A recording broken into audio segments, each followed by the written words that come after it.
Didn't need a zipper to pee because my intrepid dresser, Scotty, and I got so good at getting in and out of the suit that we could do it in about 4.5 minutes.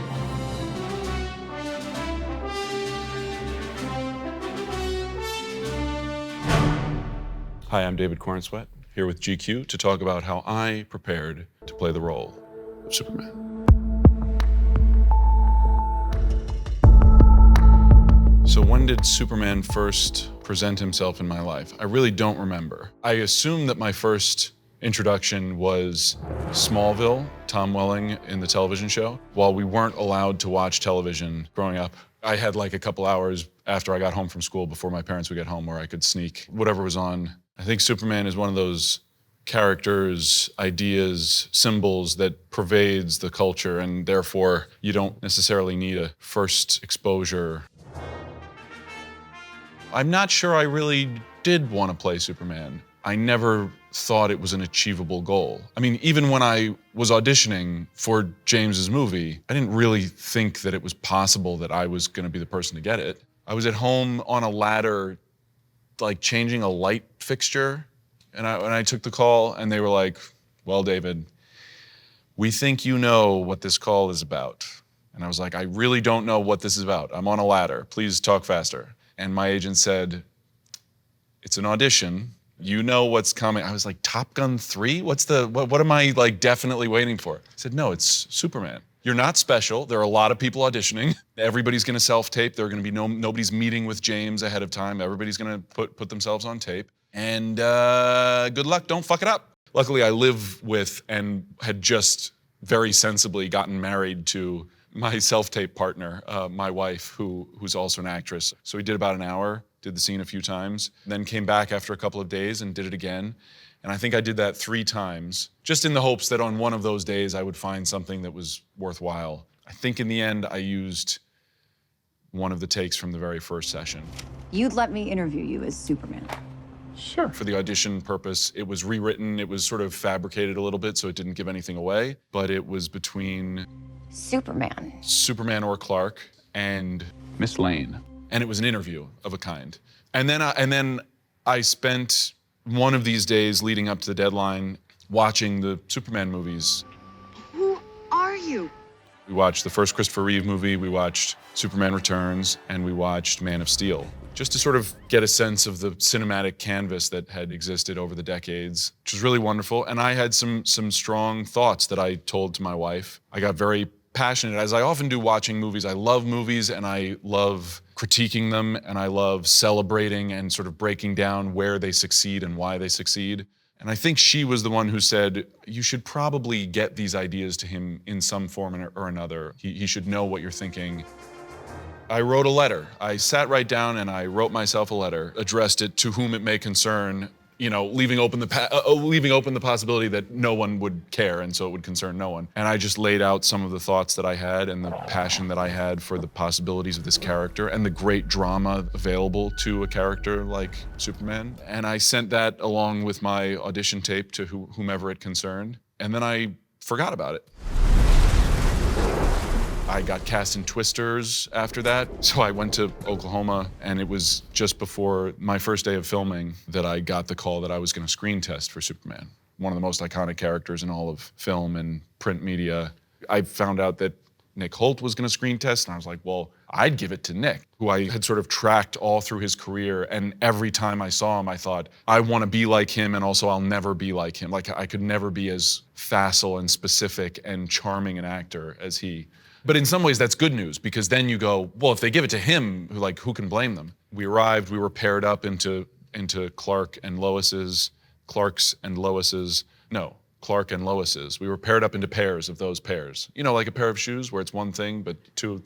Anyway, and then we stepped out onto sort of a sitcom set, 3 walls and a living room, and we had some props and we had some things to play with. There are very few actors, I think, who really love a director on a mic in a different room. Say it like this now. You know, interrupting every 3 lines to say that. And that's how James directs. Not all the time, but a lot of the time. He loves to get involved like that. And I loved it. I just thought, I don't have to do any work in this situation. He's doing all the work. I just have to do what he says and like play with it and react to it. He had 3 cameras going, I think, and we would do take after take after take. He would give us notes. We did costume tests where we got to try on Henry Cavill's Superman suit, which is an amazing piece of costuming, technological innovation. It's an incredible suit and beautifully made. In the same way that Henry got to put on Christopher Reeve's suit for his screen test, that's the moment when you're stepping into something iconic that you've seen up on the screen. In addition, I got to do an afternoon with the stunt team. They put me in blue spandex and strung me up by wires and did some flying and some fighting with me. I think both to give me a sense of, what it felt like and also to evaluate us on how well we could handle it and how prepared we were for that. It turned out that was going to be one of the biggest demands of the shoot. All of those elements making up the weekend, I left feeling, again, it's absolutely impossible that I'm gonna get picked to do this. So I'm not gonna hope that I get picked to do it. But I think these are my people. We get along. I think they get me. I think I get them. Scarecrow's up! Scarecrow's up! I had flown from Oklahoma to LA for the screen test for a weekend and then flown straight back, and I filmed on that Friday and that Monday on Twisters. And then I got a call from an unknown 310 number. So I walked in the other room, answered the phone, and I heard, "David, it's James Gunn." And I said, "Can you prove that?" He was like, I don't know. I'm calling you to offer you the role of Superman. Hell yeah. We got it. All right. He hit 3 or 4 important points to him. The first of which was really caring for the work and the time that people are putting in. Everybody from the heads of the departments to the PAs and the costumers, the dressers. James was sort of making clear to me, it's our job as the director and number 1 on the call sheet to sort of shine the glory on those people who don't usually get it. And then he said, "I know you're in good shape," which was nice of him to say. I was 195 pounds at the time, which is not very much for somebody who's 6'4". He said, "You're in good shape, but I want you to get a trainer. I want you to work on your shoulders and your vulnerability," which I thought was very funny. The final thing he told me was that Rachel was going to be cast as Lois Lane and that I had maybe a couple of hours to frantically tell all the people I wanted to tell personally before they were going to announce it because they didn't feel like they could keep it secret for very long. I desperately tried to tell my high school acting teacher, Phil Brown. He was the first teacher of mine who took me seriously enough to sort of call me on my high school bullshit of like, stop fucking around. We're not operating at the highest level here in our little Quaker high school, theater program. Don't let that be an excuse not to push yourself and not to work harder than everybody else if you're gonna take this seriously. And he was the last person I got to tell for the first time that I was gonna play Superman. And that was a good little celebration, that phone call. The funny thing is, in that moment of success where you get the part, really all the celebration is now I have work to go to. Lois, have you got a minute? My personal sort of internal preparation to play Superman was pretty simple, which was I just immediately latched on to this sense of he so loves getting to do what he does. And I think that shows up in every big screen iteration. There is just this love that Superman has of his ability to protect people and to save people and to be a symbol of hope. He doesn't carry it as a burden. At the same time, there's an isolation and a loneliness that comes with that because he is the only person in that position. There's no one else who is truly his equal in that respect. And he's not one of these loner characters, one of these great superheroes who likes to be alone and wants to be different. Spider-Man's whole thing is like he's always been too normal his whole life, and when he becomes Spider-Man, that's his opportunity to be different and to stand out, to make something of himself. And for Superman, he just wants to be like everybody else. He desperately wants to be a part of humanity. He loves humanity. So what would it be like and what would the drama be for this character who's pretty much good? He's like, okay, he's cool.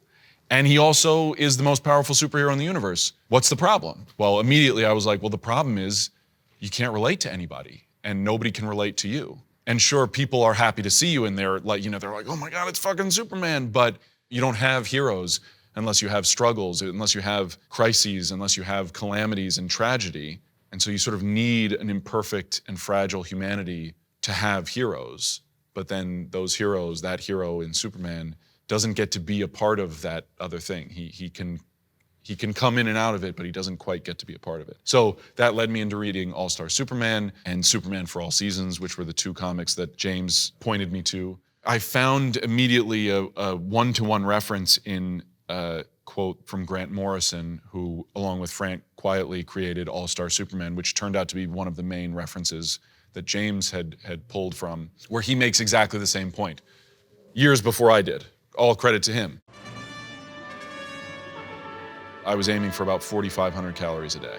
The gym was the first place I went to prepare, and there is a certain loneliness and isolation that comes at the gym. It's just you against the heavy weights. Yes, I had a wonderful trainer, Paolo, but in the moment when you're going for that 9th rep or you've put a little extra weight on the bar, nobody's gonna do it for you. It's just you alone in your mind, seeing if you can go a little bit further than you thought you could go. And you have this great noble goal of like, you're prepping for Superman, but at the same time, I guess, you know, you're the only one doing that. Juilliard prepared me surprisingly well, actually, when we were doing all of the stunt work, especially. I was astonished at how much I was drawing on the years of movement classes that we would do. We trained with Moni Akim, and his classes were sort of the most classic Juilliard experience of super high intensity, almost to the point of being impossible. And a lot of, you know, just holding your leg out and pointing and point and a flex for hours and hours and hours. It feels like a lifetime. It became so directly transferable to the stunt work and the flying, where I was strung up by my underpants and had to hold my limbs and my torso in this steady, exact position, and then as much as possible sort of relax my face and look like it was effortless.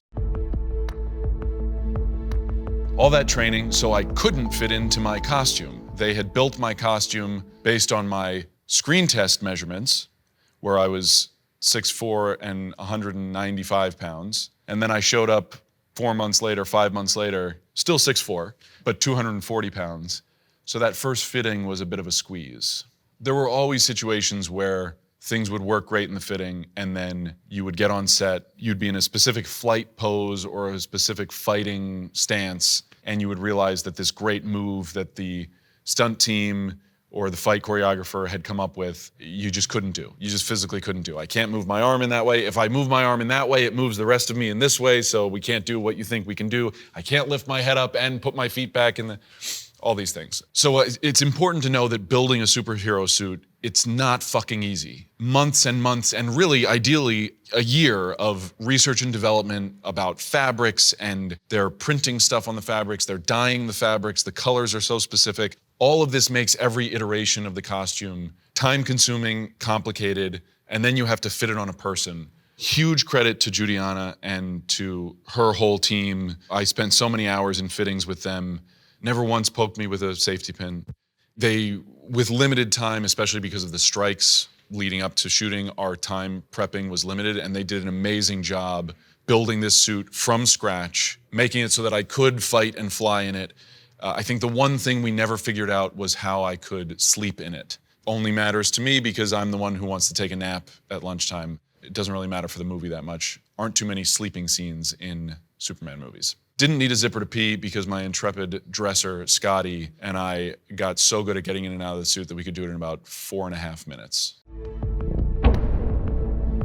So the Superman Clark Kent hair was a big thing. The slicked back Superman look is mainly artificial and works because that's the only hairstyle that holds up under extreme wind, as they say in Hairspray, for hair that holds up even in a NASA wind tunnel. The curl is the one thing that actually is just sort of happens if you pull a piece of hair down, it curls up like that. And then the Clark Kent hair was just, once we got the Superman hair, what happened if you didn't do any of that? If you just let it dry naturally, my hair gets very curly and wavy and a little bit voluminous. Mannerisms-wise, I drew directly from All-Star Superman, which I think is parallel to what Christopher Reeve did extremely well, uncannily well, which was the posture, where Clark is obviously as big as Superman is, but he wears his clothes and he hunches in such a way as to make himself seem smaller.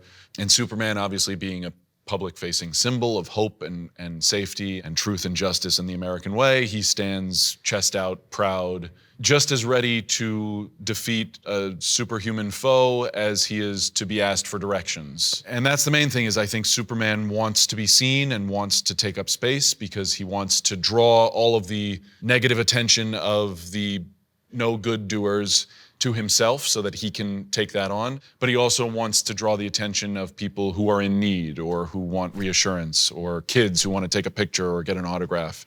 What do you want to build with this Superman? What do I want to what? Build with this Superman. I want to build Legos with this Superman. I would like to have Legos. Please, Lego, make me a Lego.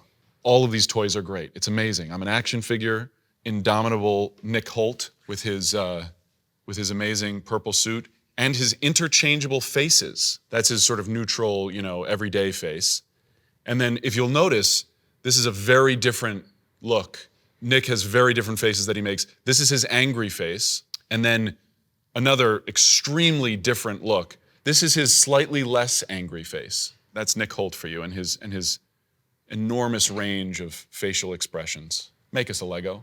Hey, listen, thanks for spending a few minutes listening to me talk. And if you talked back, I didn't catch it, please send it in the mail to the appropriate authorities. And I can't wait to, anyway, look, I've wasted enough of your time, but I appreciate you wasting it with me.